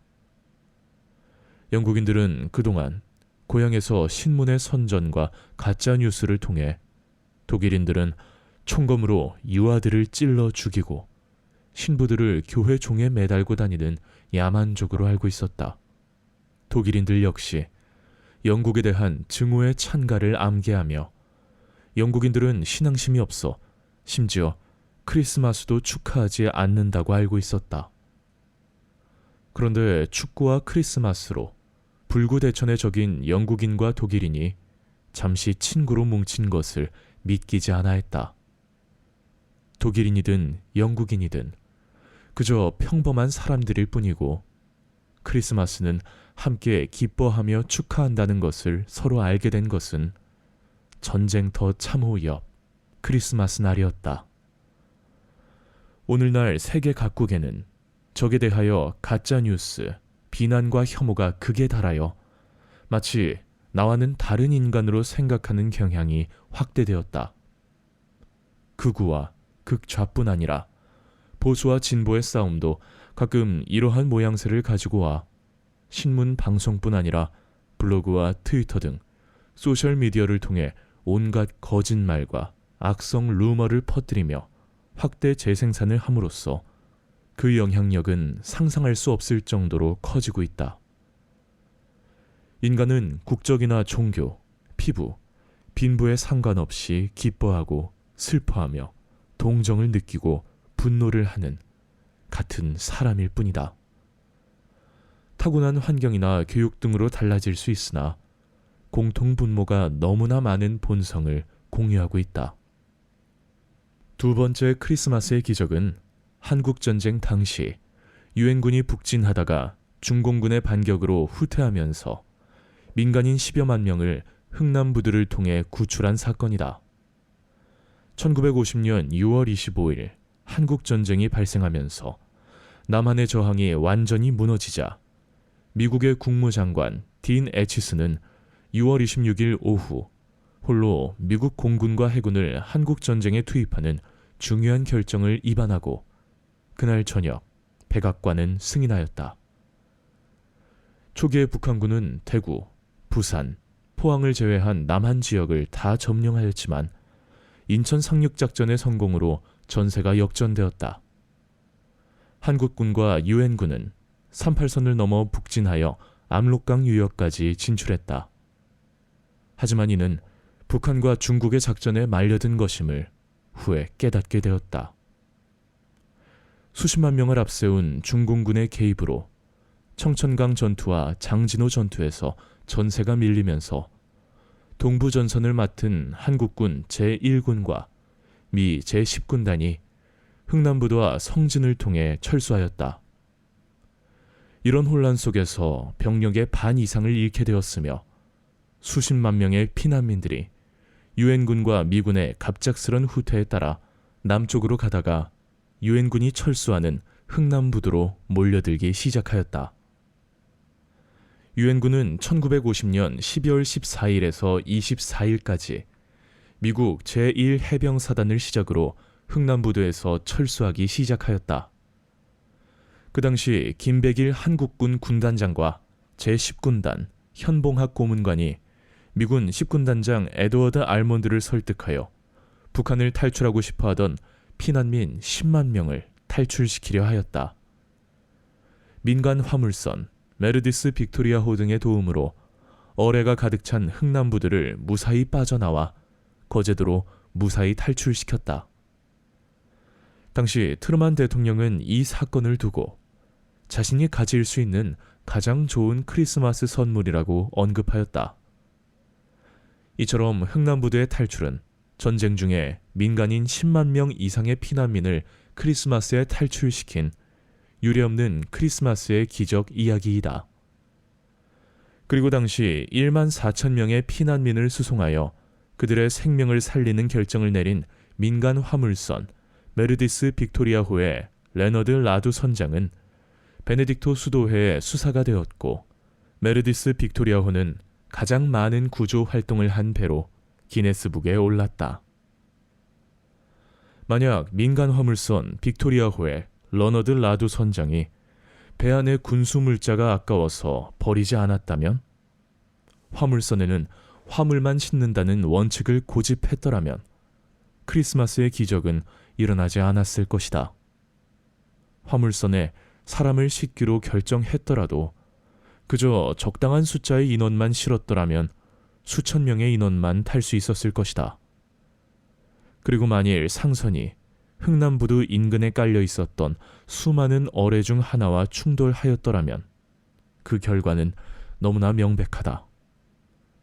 이런 모든 가능성을 다 배제하고 라두 선장은 기꺼이 사람들을 태우기로 결정하고 화물선에 태울 수 있는 최대 인원 1만 4천 명 이상을 태우고 어뢰를 피하여 남하하여 크리스마스 날 거제도에 마침내 도착할 수 있었다. 평화의 집짓기 12가지 이야기 세 번째 이야기 연민. 컴패션 동정 연민은 컴 함께 하다와 패션 고통으로 어려움을 함께 나눈다는 의미이다. 박애주의자, 평화운동가, 그리고 NGO 활동가의 마음을 한마디로 표현한 단어이며 수행자나 종교 창시자의 근원적인 뿌리가 되는 감정이며 마음이기도 하다. 시다르타가 깨달음을 얻은 후 생로병사에 허덕이는 인간들을 연민의 정이 가득 찬 눈으로 그들을 구제하겠다는 마음이 들어 출가를 통해 수많은 사람들에게 가르침을 전하였고, 예수는 병들고 죄지은 사람들을 연민의 눈으로 바라보며 그들의 고통과 병을 치유하며 하늘나라의 복음을 선포하였다. 아프리카의 가난한 자들을 위해 안락한 유럽의 생활을 포기하고 평생 그들을 위해 의술을 펼친 슈바이처 박사, 인도의 길거리에서 죽어가는 가난한 사람들을 데려다 씻어주고 돌보아준 마더 테레사 역시 인간에 대한 연민에서 시작하였다. 2021년 부활절 아침, 7남매를 입양한 부부에 대한 기쁜 소식을 듣게 되었다. 사고로 부모를 잃고 고아가 된 7남매가 팸 윌리스, 게리 윌리스 부부에게 입양되어 행복한 삶을 살게 되었다는 뉴스이다. 캘리포니아에 사는 팸과 게리 부부는 2019년 1월 교통사고로 부모를 잃고 위탁기관에서 생활하고 있는 7남매의 사연을 접하고 입양을 고민하였다. 팸은 무어라 설명할 수 없는 감정에 휩싸였다. 아이들 엄마가 되어 주어야겠다는 생각만 들었다고 밝혔다. 그녀는 남편에게 아이들의 사연을 들려주고 넌지시 입양 얘기를 꺼냈다. 반대하면 어쩌나 조마조마한 마음도 있었다. 이제 독립을 앞둔 막내 아들만 집을 나가면 부부에게는 은퇴할 일만 남아있었다. 그런데 보장된 노후의 자유로움을 포기하고 입양을 하자니, 그것도 1살에서 12살 난 7남매를 한꺼번에 키우자니 반대할 만도 했다. 하지만 남편은 망설임 없이 입양에 찬성했다. 아내는 남편이 미쳤다고 할 줄 알았다. 우리는 살면서 입양을 생각해 본 적이 없었다. 그런데 남편도 나와 같은 생각이었다라고 기뻐하였다. 이미 입양 문의가 쇄도한 상황이었지만 까다로운 심사 끝에 부부는 7남매의 위탁 양육을 도맡았다. 그 덕에 뿔뿔이 흩어져 입양될 처지였던 7남매도 헤어지지 않고 한 집에서 생활할 수 있게 되었다. 이 과정에서 7남매의 불우한 성장 과정을 알게 된 부부는 입양 결심을 더욱 굳혔다. 7남매는 그동안 약물 중독 부모와 노숙인 캠프를 전전하며 먹을 것이 없어 늘 배고픔에 허덕이며 살았다. 부모가 교통사고로 사망한 이후에는 트라우마까지 생겨 입양한 부모에게 쉽사리 마음을 열지 못했다. 위탁 양육 첫 6개월은 그야말로 악몽의 연속이었다. 아이들은 잠을 제대로 자지 못했고 늘 악몽에 시달렸다. 아내는 어느 날 밤에는 아이 하나가 우리 침실로 뛰어들어와 나쁜 꿈을 꾸었다고 했다. 그러면서 우리가 있는지 없는지 확인하러 왔다고 하더라. 아무데도 가지 않을 거라고 아이를 안심시켰다고 말했다. 그녀는 아이들은 우리의 진심을 믿지 못했다. 어쩌면 우리도 친부모처럼 금방 떠날 것으로 생각하는 것 같았다. 인생에서 한꺼번에 많은 것을 잃게 되면 그럴 수 있다. 뭐든 믿기 어려웠을 것이라면서 아이들에게는 그저 오랫동안 옆에 있어줄 부모가 필요했다고 설명했다. 부부는 아이들을 안정시키려 다방면으로 노력했다. 다행히 시간이 흐를수록 아이들은 점차 안정을 되찾았고 위탁 양육 1년여 만에 정식으로 부부와 한 가족을 이뤘다. 15살에서 4살에 이르는 7남매 환영식에는 부부의 친자녀 5남매도 참석했다. 부부는 7남매에게는 이제 두 번째 부모가 생겼다. 우리도 7남매 덕분에 두 번째 인생을 시작하게 되었다. 모두에게 찾아온 두 번째 기회에 감사한다며 앞으로의 삶에 대한 기대를 드러냈다. 어릴 적 부모를 잃은 고아들을 보살펴주는 마음씨 따뜻한 이웃과 양부모는 세상에 비치지 않을까? 아이들이 뿔뿔이 헤어진다면 그것보다 더 슬픈 일이 어디 있을까?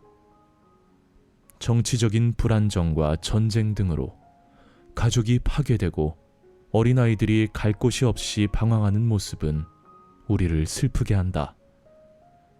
가족의 비극을 방지하는 것이 우리가 주변에서 할 수 있는 평화를 가꾸는 일이 아닐까? 우리가 연민의 정을 갖고 가르쳤던 석가모니, 예수의 마음을 조금이라도 더 이해하고 이웃을 연민의 눈으로 보면서 함께 살아가야 할 대상으로 본다면, 그리고 이를 실천하였던 슈바이처 박사나 마더 테레사를 조금만이라도 본받을 수 있다면 이 세상은 더 행복하고 평화롭게 되지 않을까? 평화의 집짓기 12가지 이야기 중에서 세 번째 이야기, 연민에 대하여 이야기했습니다.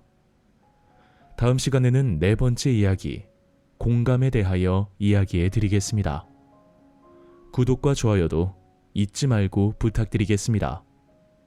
오늘 하루 연민의 정을 조금 더 갖도록 하면 좋겠습니다.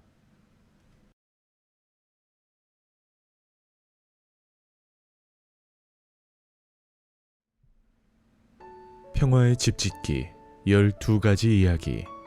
네 번째 이야기. 공감. 내가 이웃에 대해 연민의 감정이 든다는 것은 당연한 것으로 여겨진다.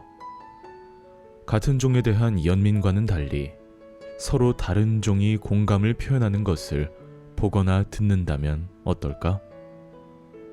호주의 퀸즐랜드에서 까치가 자신을 구해준 개를 어미처럼 따른다는 뉴스를 들었다. 반려견 패기와 산책을 하던 줄리엣은 패기가 짖어 가보았다. 까치 한 마리가 널브러져 있어서 지역 야생동물 전문가의 조언을 받아 까치를 살리는 데 전념하여 일주일 만에 까치가 기력을 완전히 회복하였다. 집에 문이란 문은 다 열어놓고 까치가 자연으로 돌아가길 기다렸으나 까치는 숲으로 돌아가는 대신 자신을 구한 반려견을 졸졸 따라다녔고 반려견 역시 까치를 내치지 않고 품어주었다.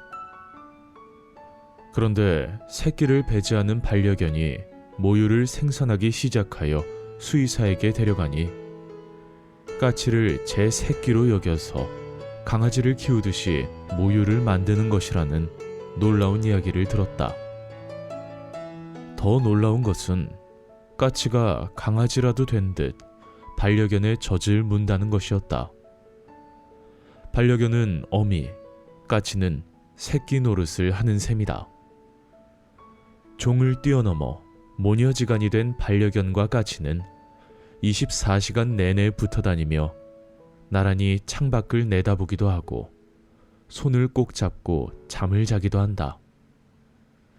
줄리엣은 그들만의 언어가 있는 것 같다. 분명 모녀 간의 유대감이라며 놀라움을 감추지 못했다고 한다. 어찌 까치와 개가 정다운 모녀 사이처럼 지낼 수 있을까? 조류와 포유류가 친구처럼 모녀처럼 젖을 먹이고 젖을 먹으며 살 수 있을까? 나는 개이고 너는 까치라는 다름을 뛰어넘어 나는 너를 돌보아 주어야 하는 존재이고 너는 나의 아들이고 딸이라는 생각이 반려견에게 있는 것인가?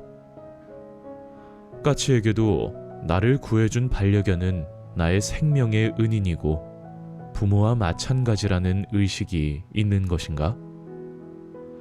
그러한 생각과 의식이 있는지 아닌지는 모르지만 반려견과 까치는 모녀처럼 행동하고 있으며 새끼 까치는 반려견의 젖을 먹고 잘 자라고 있다는 소식은 그저 놀랍기만 하다. 침팬지를 연구한 제인 구달은 자신이 데이비드 그레이비어드라고 이름 붙인 회색빛 수염을 가진 침팬지와 함께 경험한 일을 알려주었다. 어느 날 제인 구달이 숲에서 데이비드를 발견하고 그 뒤를 따라갔는데 덤불 속을 빠져나왔을 때 그를 놓친 줄 알았다. 하지만 데이비드는 마치 그녀를 기다리는 듯 근처 시냇가에 앉아 있었다. 제인은 조금 거리를 두고 옆에 앉아 데이비드의 눈을 들여다보았는데 그 눈에서 침착하고 자신 있는 성격이 느껴졌다. 마침 데이비드와 제인이 앉은 자리에 잘 익은 야자 열매 하나가 떨어져 있어 그것을 주워 손에 들고 데이비드에게 주려고 팔을 뻗었다. 그러자 데이비드는 관심 없다는 듯 고개를 돌려 제인은 손을 가까이 가져가며 한 번 더 권했다. 그러자 데이비드는 고개를 돌려 열매를 보았다가 제인을 한 번 쳐다보고는 자기 손으로 그 손에 있는 열매를 슬쩍 쳐서 떨어뜨리고 대신 제인의 손을 힘있게 그러나 부드럽게 쥐었다. 마치 열매는 원치 않지만 그걸 준 마음은 알고 받아들였다는 듯 말이다. 제인은 그 순간의 느낌을 다음과 같이 말한다. 내 손을 부드럽게 잡은 데이비드의 손가락에서 느껴지는 촉감은 지성이 아닌 더 원시적인 감정을 통하여 이야기하는 것 같았다. 그 몇 초 동안은 인간과 침팬지가 따로 진화해온 그 장구한 시간의 장벽이 무너지는 듯했다. 침팬지와 인간이 서로 다른 세계에서 존재했지만 두 종이 서로의 마음을 완벽하게 전달하고 이해하는 순간, 인간은 침팬지뿐 아니라 다른 모든 동물과 식물, 태양, 달, 또 다른 우주 안의 생명과 하나라는 깨달음으로 연결이 된다. 우리도 다른 사람을 연민과 공감의 눈으로 보면서 서로 돌보아야 하고 보살펴 주어야 할 대상으로 본다면 싸움도 갈등도 전쟁이 없을 텐데, 왜 사람은 반려견과 까치처럼 행동하지 못할까? 종이 다른 침팬지와도 공감할 수 있는데 말이다. 이는 내가 먼저 손을 내밀지 못한 탓이 아닐까? 인간을 인간답게 대하면 인간이 되고 짐승처럼 대하면 짐승처럼 된다는 말이 떠오른다. 평화의 집짓기 12가지 이야기에서 네 번째 이야기, 공감에 대하여 이야기해드렸습니다. 다음 시간에는 다섯 번째 이야기, DMZ를 건넌 소떼의 기적에 대하여 이야기해드리겠습니다. 구독과 좋아요도 잊지 말고 부탁드리겠습니다. 오늘 하루를 공감의 눈으로 세상을 쳐다보면 더 행복해지지 않을까요? 평화의 집짓기 12가지 이야기, 다섯 번째 이야기, DMZ를 건넌 소떼의 기적. 어린 시절 한국전쟁이 발생한 6월 25일쯤이 되면 학교에서 그림 대회를 개최한 기억이 난다. 한반도 지도의 북쪽에는 사람들 모두 뿔이 달린 무서운 괴수나 괴물로 묘사되거나 흉악한 사람으로 그려지고, 남쪽에는 선량한 사람들로 그려지는 그림들이 교실마다 걸려 있었고, 가장 자극적이고 대조적인 그림이 표창을 받곤 했다. 어린아이들의 머릿속에는 북쪽 사람들은 인간이기보다는 뿔이 달린 나쁜 사람이라는 이미지가 박혔다. 어른이 되어서도 이런 이미지는 강화되었다. 신문이나 방송을 통해 들은 소식들은 하나같이 북한은 전쟁광이라 남한을 침략하여 적화 통일을 겨냥하고 있으며 거짓 평화, 위장 평화를 통해 남한을 삼키려 한다는 것이다. 남한은 이에 대비하여 공산주의를 물리치기 위하여 자나깨나 주변에 간첩이 있는지 살펴보고 북한의 주장에 동조하거나 정부의 방침을 따르지 않는 빨갱이를 속출하여야 살 수 있다는 것이다. 이러한 분위기로 남북 간의 교류는 상상조차 할 수 없었다. 1998년 6월 16일 철벽같이 닫혔던 DMZ가 소떼로 인해 활짝 열리는 기적이 일어났다. 현대그룹 정주영 회장이 소 1,000마리를 끌고 판문점을 넘어 북한을 방문함으로써 남북교류의 문을 활짝 열었다. 정 회장은 17살 때 선친입한 속값을 갖고 남한으로 도망쳐와서 현대그룹의 총수가 되었고, 그 대가를 고향인 북한에 갚기 위해 10여 년 전부터 서산 농장에 소를 키워왔던 것이다. 프랑스의 철학자 기소르망은 정 회장의 소떼 방문을 20세기 최후의 가장 아름답고 충격적인 전위예술이다 라고 감탄하였다. 남북관계는 급물살을 탔다. 1998년 11월 금강산 관광개발 사업의 일환으로 현대 금강호가 첫 출항하였다.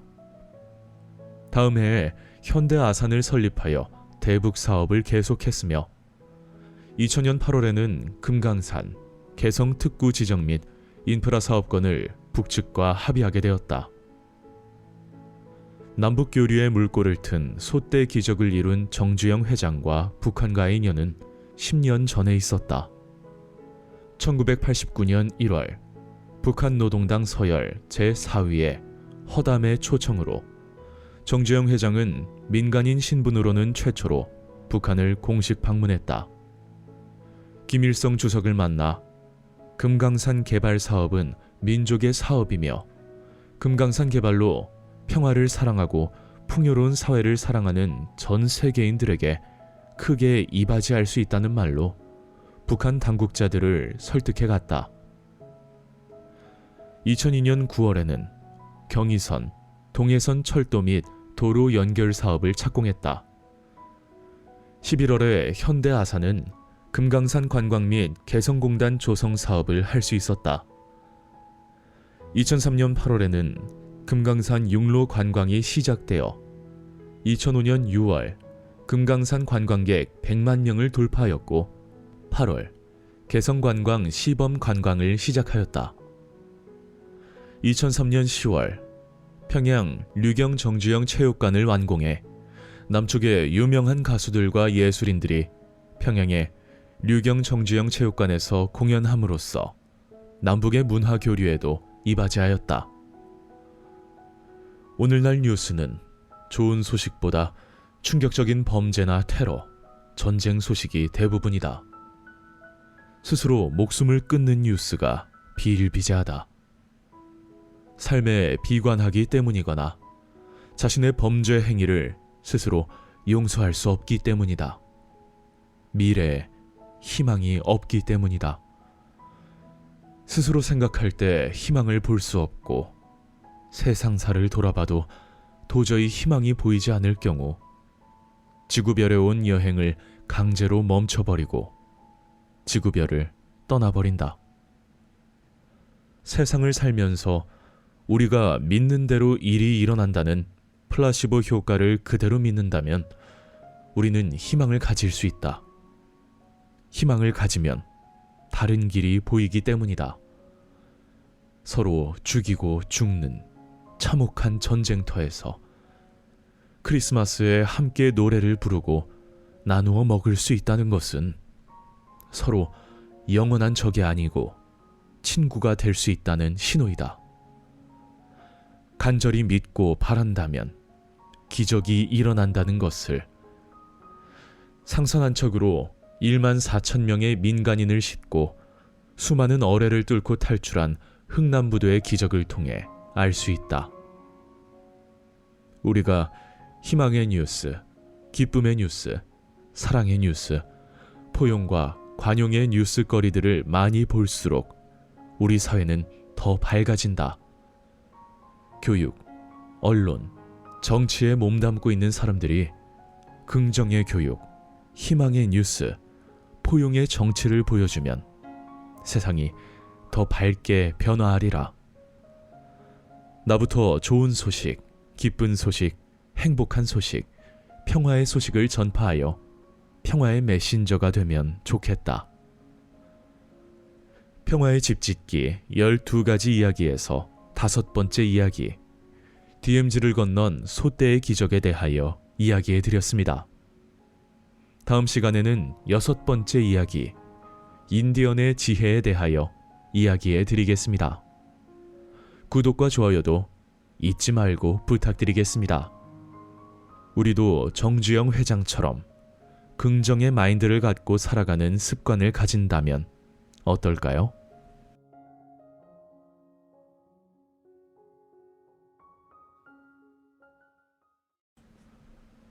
평화의 집짓기 12가지 이야기 6번째 이야기, 인디언의 지혜. 인디언에 대한 이야기를 듣게 되면 동양인의 얼굴을 한 인디언의 삶이 남의 이야기가 아닌 것처럼 여겨진다. 인디언들이 서부 개척 시대에 학살을 당하여 수백만, 수천만 명이 죽어갔고 살아남은 인디언들은 자그마한 인디언 보호구역으로 쫓겨나서 자유를 박탈당한 생활을 한다.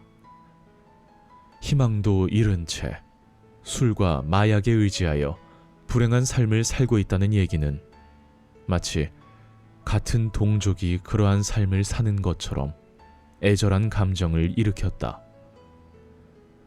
아메리칸 인디언에 대한 연구가 진행되면서 이들이 수천 년 전 동이족들이 그리고 천년 전 고구려 멸망 후에 유민들이 알류시안 열도를 통하여 아메리카 대륙으로 건너가 아파치족과 나바호족 등의 중부와 중남부 아메리카 인디언 문명을 일구었다는 이야기는 내 마음을 더 짠하게 했다. 실제로 이들의 모습은 100여 년 전 우리 선조들의 모습과 똑같고 윷놀이, 실끝놀이 등 인디언의 전통놀이가 우리 민족의 민속놀이와 흡사하며 곰을 숭상하는 부족도 있어서 오래전에 같은 뿌리에서 나와 이러한 문화를 공유한 것으로 여겨진다. 서부 영화에 보는 인디언은 백인들을 공격하고 죽이는 잔인한 야만족으로 묘사되고 있지만 실제로 인디언은 매우 백인들에게 우호적이고 평화로운 부족이었다. 미국 동부에 거주한 인디언들은 청교도들이 아메리카 대륙에 도착하자 옥수수와 고기 등 먹을 것을 가져다 주었고 그들의 땅에 살게 하였다. 조지 워싱턴을 비롯한 수많은 백인들은 인디언과 수많은 평화 협정을 맺었지만 지키지 않았다. 인디언들을 아메리카 동부에서 중부로 몰아내고 인디언을 사륙하는 등 잔인한 행동을 저질렀다. 왜곡된 서부 영화를 통하여 자신들의 범죄를 감추고 인디언을 야만인으로 매도하였다. 아메리카 원주민들이 미개 상태에 머물고 있다는 것은 지나치게 서구적인 잣대는 아닌가 생각된다. 그들은 권력을 통한 억압과 폭력의 정치를 경계했기에 영적인 경험이 풍부한 선지자가 주장을 맞게 하며 공동 분배를 통해 공동체적인 삶을 살 수 있었던 것이 아닐까? 북미 대륙의 인디언 사회에는 강제 노역이 수반되는 거대한 공공 건축물이 없었다는 사실이 이를 간접적으로 증명한다. 인디언들의 삶과 정신 세계는 우리 한민족의 것과 유사한 부분이 많다. 체로키족이나 수우족의 창조 신화는 한민족의 샤머니즘의 뿌리인 얄타이 투르크족의 창조 신화와 거의 일치하며 언어 구조와 생활 풍습도 많은 점에서 일치한다. 아메리카 인디언들의 가르침은 모든 생명을 공경하라, 자연을 가까이 하라, 조용히 혼자만의 시간을 가지라, 물질로부터 자유롭게 되라, 그리고 일상의 모든 행위를 신성한 의례로 만들라는 것으로 요약된다. 인디언의 가르침은 아이를 가진 엄마의 태교에서부터 시작하는데 우리 조상도 강조하는 태교를 인디언 어머니들은 영혼의 관점에서 하고 있었다. 아이들이 태어난 후 침묵, 사랑, 경외감을 숲속의 나무들과 밤하늘의 별들을 통해 가르쳤으며 성장하면서 자비심, 용기, 순결의 덕을 가르쳤다. 아이들은 학교에 가서 수업을 받지는 않았지만 자연 세계와 접촉함으로써 자신을 발견하고 모든 생명체들과 마음이 담긴 관계를 맺을 수 있었다. 미국에서 시작된 스카우트 활동에 아메리카 원주민의 자연 체험 활동이 강조된 것이 놀랍지만 당연하다. 이러한 과정을 통하여 아이들은 때가 되면 스스로 기도하는 자세를 배우고 절대의 힘에 대해 존경심을 갖고 모든 살아있는 존재들이 피를 나눈 형제이고 자매라고 느꼈다. 사내아이가 자라 어른이 되면 성년식을 위해 단식하고 기도하며 자신의 소명을 찾는 과정을 거치며 여자아이의 경우 여성과 어머니 대지에 대한 무한한 통찰과 생명력에 대한 찬미를 바탕으로 한 노래와 춤, 음식이 깃들어진 축제를 통해 일상적인 삶 속에서 가르침이 전수된다. 인디언의 생애 최초의 종교적 수행은 한베데이, 문자 그대로 신비한 체험이라는 뜻으로 금식 수련 혹은 자신 안에 신을 체험하는 일로 풀이된다. 인디언 아이는 땀 천막이라는 정화의 천막에서 뜨거운 수증기로 자신의 몸을 정화하고 모든 인간적인 욕구나 육체적인 욕망을 멀리한 채 그 지역에서 가장 높은 산 꼭대기로 혼자 올라간다. 해가 뜨고 해가 지는 장엄한 시간에 산 꼭대기에 서서 드넓은 대지를 내려다보며 위대한 신비와 마주하면서 하루, 이틀 혹은 며칠씩 절대 고요 속에서 신에게 바치는 노래를 부르면서 환희의 체험을 하고 존재의 최고 행복과 근원이 되는 생명력을 발견한다. 이러한 과정은 오늘날 수많은 종교에서 홀로 산속이나 사막에서 수련하거나 기도하는 수도자의 모습을 연상케 하는데, 아메리카 원주민들은 아이들이 때가 되면 이렇게 홀로 수련하게 함으로써 침묵과 명상을 체험하고 자연을 통한 정령, 곧 신에 대한 경외함을 체득하게 한다.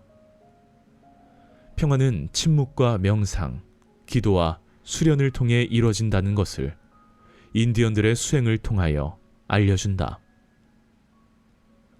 평화의 집짓기 12가지 이야기에서 6번째 이야기, 인디언의 지혜에 대하여 이야기해 드렸습니다. 다음 시간에는 7번째 이야기, 인디언의 평화에 대한 사랑에 대하여 이야기해 드리겠습니다. 구독과 좋아요도 잊지 말고 부탁드리겠습니다. 오늘은 침묵과 명상을 경험하는 하루가 되면 좋겠습니다.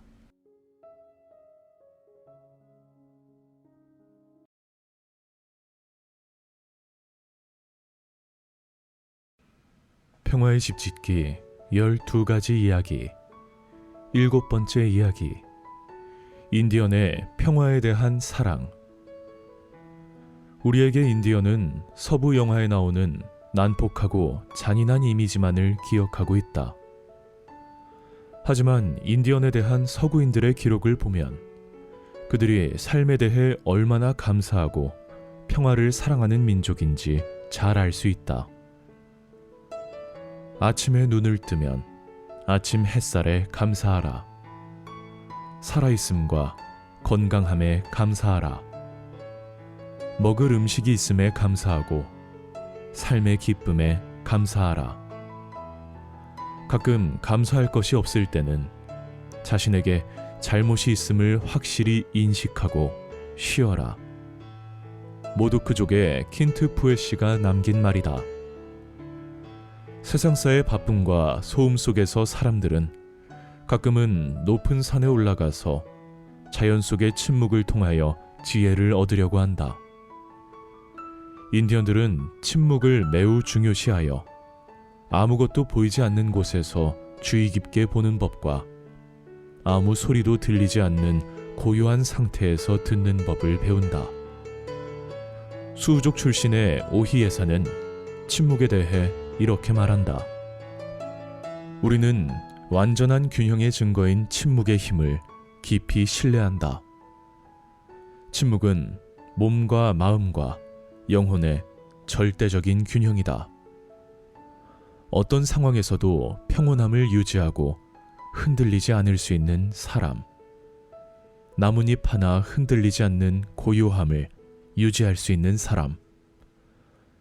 햇빛이 비치는 수면 위에 잔물결 하나 일지 않는 평온함을 유지할 수 있는 사람. 그렇게 지식에 물들지 않고 평상심을 유지할 수 있는 지혜로운 자의 마음을 갖는 것을 우리는 이상적인 삶의 태도로 여긴다. 만일 당신이 침묵이 무엇이냐 라고 묻는다면 우리는 이렇게 대답할 것이다. 그것은 위대한 신령이다. 신성한 침묵은 신의 목소리이다 라고.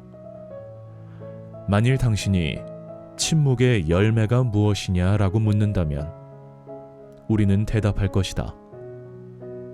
나 자신을 다스림, 진실된 용기 또는 인내, 참을성, 위험, 그리고 존경심과 같은 것들이다.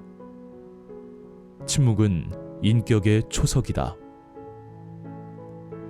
인디언의 문화와 인권, 평화를 위해 일한 사람으로 존 모호크를 들 수 있다. 그는 호데노소니 연맹의 추장으로서 평생 미국 인디언 민족운동을 이끈 작가, 가수, 언론인, 역사가, 교육자, 그리고 국제분쟁 조정자이자 인디언 전통문화 연구자이다. 존 모호크는 1945년 뉴욕주 세네카족 인디언 거류지에서 태어났으며 1977년에 호데노소니의 발전을 위해 인디언 법률 지원센터를 창립하였다. 1978년에는 스위스 제네바에서 열린 국제 선주민 회의에 호데노소니 대표로 참석해 인디언의 순환사와 함께 미국 연방 헌법의 모델이자 평화적인 국제연합의 원조인 호데노소니 역사에 대해 설명했다. 1980년에는 미국과 이란의 위기 해소를 위한 위원회에 참가해 테헤란에서 평화 교섭을 했다. 1981년 캐나다 퀘벡주가 라케트 포인트에 있는 모호크족의 영토인 오카에 침범하여 모호크족과의 무력 충돌로 빚어진 첫 오카의 위기에도 교섭자로 나섰다. 1983년에는 니카라과의 산디니스타 정부와 미스키토 사람들 사이의 갈등 협상을 도왔으며 북미 원주민 전통주의자들과 정부기관 사이의 무장 교착 상태에서 평화 가이드로 일했다.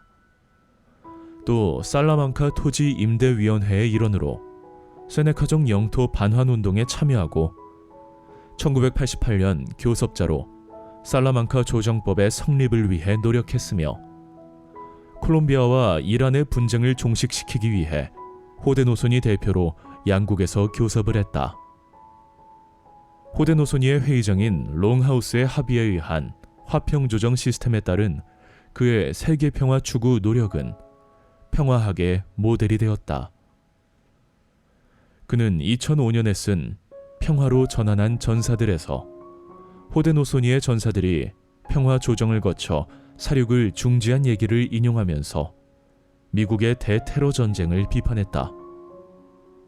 당신은 적이 인간이라는 것을 인정해야만 적과 평화를 이룰 힘이 있다. 그들이 살고 싶어 하고 자녀들이 살기를 원하는 이성적 존재임을 인정하는 것은 그들에게 말할 수 있는 능력을 부여함으로써 당신의 힘을 강화시킨다. 그들이 인간이 아니라고 생각한다면 당신은 그 능력을 갖지 못하고 평화를 가져오기 위해 소통해야 하는 사람들과 소통할 자신의 힘을 파괴할 것이다. 현대적 사고로 우리는 테러리스트와 협상하지 않는다고 말하면 자신의 힘을 빼앗는 것이다. 그들과 협상해야 한다. 그들은 당신을 죽이려고 하는 사람들이지만 그들과 협상하려면 그들이 인간이라는 것을 인정해야 한다. 피해 불화를 멈출 희망을 가지려면 당신은 그들의 인간성을 다루어야 한다. 따라서 처음부터 끝까지 협상은 모든 면에서 사람들이 손실을 입었고 그들의 손실이 충격적이라는 사실을 인정하는 것에서 시작한다. 세상의 강자들과 강대국은 자신들만이 선이고 자신의 의견에 반대하는 적이나 국가는 인간이 아니라 악의 축이라는 극도의 오만과 편견에 빠지곤 한다. 그 결과 인간으로서는 해서는 안 될 범죄 행위를 저지르고도 철저하게 은폐하면서 자신만은 선한 행동을 하는 위대한 사람, 위대한 국가임을 온갖 방법으로 선전한다. 2차 세계대전 당시에 독일이나 일본이 그러하였고 오늘날 강대국인 미국이나 중국, 러시아 등도 이러한 궤도를 걸어가고 있다. 진정한 평화는 자신의 의견을 반대하는 사람과 국가를 존중할 때 시작될 수 있다. 우리가 누구이든 서로 인간임을 인정할 때 평화가 시작된다. 평화의 집 짓기 12가지 이야기에서 7번째 이야기, 인디언의 평화에 대한 사랑에 대하여 이야기해 드렸습니다. 다음 시간에는 8번째 이야기, 포용에 대하여 이야기해 드리겠습니다. 구독과 좋아요도 잊지 말고 부탁드리겠습니다. 잠시 내가 미워하는 사람도 다 같은 사람임을 인정하는 시간을 가지면 좋겠습니다.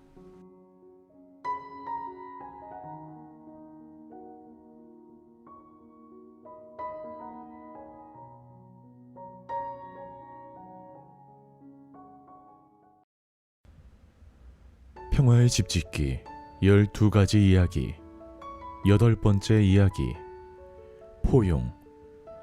사람의 가슴도 바다처럼 드넓어야 된다. 산보다 더 높은 것이 없고 바다보다 더 넓은 것이 없지만 바다는 산을 포용해도 산은 바다를 포용할 수 없다. 사람의 가슴도 바다처럼 드넓어야지 오로지 높은 것만을 추구해서는 안 된다. 정조대왕의 말씀입니다. 조선시대 명재상인 황희정승이 일을 마치고 돌아오다가 서로 다투는 어린 두 종과 마주치게 되었다.